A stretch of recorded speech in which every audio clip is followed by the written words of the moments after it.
quote experts on the illness feel that that's where the well, when they ask Willie Sutton when they rob banks, why do you rob banks? Because that's where the money is. Right, but keep in mind though that these initial studies with the XMRV are being led by the retrovirus laboratory, not by the CFS laboratory. No, so I understand. That's a totally different center from where I am. But the broad picture, the broad picture is still in your strategic plan. That's right. So therefore, we have a say in the emphasis which your plan has. To the secretary. To the secretary. To the secretary. Right. Yes. Yeah, Lynn? Sure. Lynn? It's okay.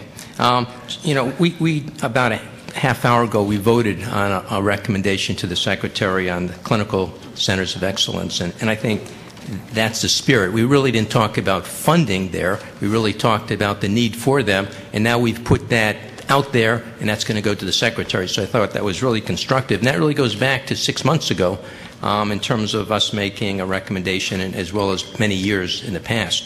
I think the same thing with this issue. You know, we shouldn't be tied to specific funding dollars, so I agree with you.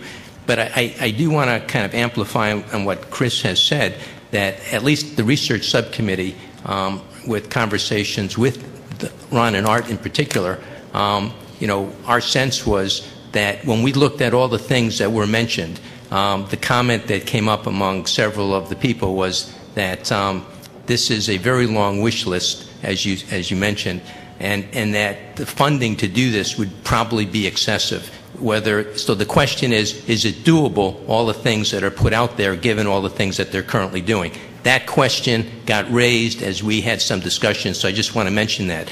But actually the question I have for you is a little bit different, and the question has to do with, just as we're trying to figure out, I mean, one of the reasons my research subcommittee is having some kind of morale kind of difficulties is kind of a sense of kind of when we make a recommendation, kind of what happens. And along the same lines, if I could ask, 6 months ago, when we had a recommendation on the CDC that went to the Secretary, can you give us any insights as to not necessarily the Secretary contacting you or your office, but in terms of kind of what happened with that recommendation? You know, you were at this meeting, and can you give us any insights so that I can provide that information to my subcommittee, because that's something that they would be interested in knowing. The recommendations from the committee here that goes to the Secretary is acted on as much as possible by CDC, at least. I can only speak for my agency.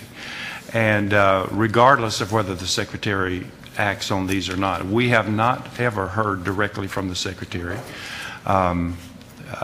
But we take every one of those recommendations back, as you know, and as depicted in here, to the degree that we can, we will respond to them. We try to accomplish that recommendation. Now, there are several recommendations in here about increased funding, and we cannot increase our own funding. I wish we could. And that's why you see some no's in here. But where possible, we have tried to make yes the response to the recommendations. Jason? I'm looking at the minutes from our last meeting with Dr. Reed's presentation. There was discussion of that international workshop, trying to get it together by the winter of 2009. It's getting colder. It's almost winter. Do you have an update for us on that? See, that's exactly what we were talking about. We didn't have H1N1 at that time.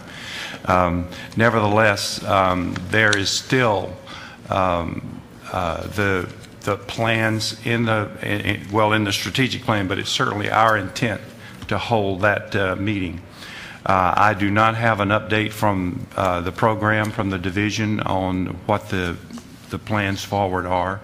I can tell you that for at least the last full month, both Dr. Reeds and I have been detailed to H1N1 Emergency Operations Center. We've hardly been in our offices. So that's been a major impact on a lot of plans that have occurred. But we did not make that goal of 2009. obviously. But we do want to have that workshop. Nancy? Excellent segue, because you and I discussed on the phone H1N1 and post-H1N1 chronic fatigue. You were going to go to that research group and ask if they had interest in studying, persistent fatigue post-acute infection, or at least persistent fatigue, chronic fatigue syndrome, we would hope. I can't hear you, Nancy. Was there any movement to do a post-H1N1 study, number one? And the second question is about external peer review. I know that there's been several blue ribbon panels. I've had the privilege of being on one. When you make a major shift in plan, as you have with this design 5-year plan, is there the intention to then have another external peer review to help with the prioritization, or will it be, is there any avenue there that you might be able to be a little more transparent about what the priorities might be? Transparency is not a problem, Nancy. We are required, essentially, for all of our programs to have peer reviews once every 5 years. We, in our center, like to have them once every 3 years. Chronic fatigue has had one almost once every year. That's very different from virtually any other program at CDC. Having a strategic 5-year plan at the program level where they are is also very unusual at CDC.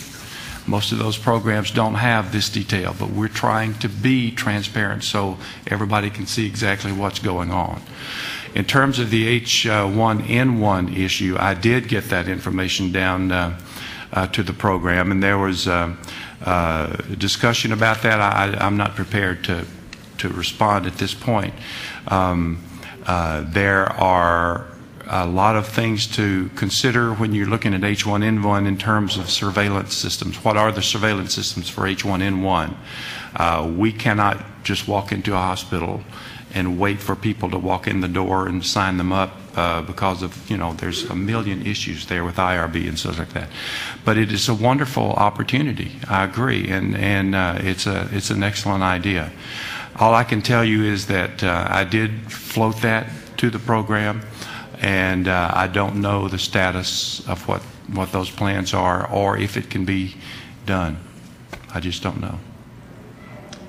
I can find out, I can get that information back for you, but I don't have it with me. Okay.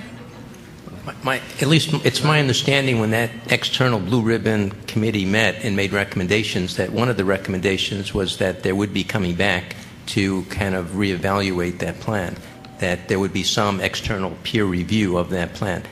Am I incorrect in that, what I read, or at least what I remember reading? I don't know the answer to your question. I don't know the answer to that. Again, I can find out, but I don't know.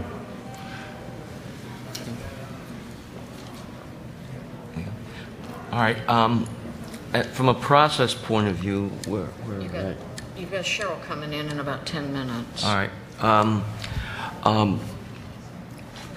Well, let's be productive for the next 10 minutes. If you can all turn the page, so to speak, there are a number of other recommendations that we've made, and my suggestion would be let's not necessarily go back and say we don't support that recommendation or not, but let's just make sure there's nothing in there that we really want to re-emphasize as important, and be positive, not negative. And actually, Jim, that's where it would be most helpful, because I want also to make folks aware these recommendations don't go away. Even though it says no, it doesn't mean we're never going to do it, that we ignore it. There may be opportunities that reveal themselves down the line. These recommendations remain open. And science being the evolutionary, rarely revolutionary process that it is, sometimes things arise that, a year ago we couldn't have anticipated, much the situation we're in now. So don't think if you glance past these will never be revisited, because these remain out there and part of the CFSAC record, and we will be reporting on these, for future years. So the agencies are not going to lose sight either, especially now that we've put it